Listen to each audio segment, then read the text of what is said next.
pembelajaran bahasa Indonesia. Pada kesempatan kali ini kita akan membahas materi tentang teks eksplanasi.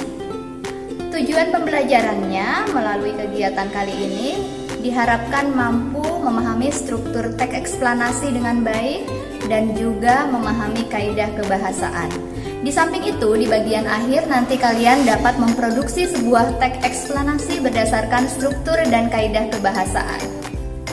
Teks eksplanasi merupakan suatu teks yang berisi penjelasan lengkap mengenai fenomena alam yang terjadi di lingkungan kita. Tujuan dari teks eksplanasi adalah memberikan informasi sejelas-jelasnya kepada pembaca mengenai suatu fenomena yang terjadi. Supaya lebih mudah untuk memahami materi teks eksplanasi, mari kita saksikan tayangan video berikut ini.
Dalam kehidupan sehari-hari kita sering mengalami kejadian-kejadian atau fenomena alam seperti banjir, bencana alam, tanah longsor, atau juga tsunami.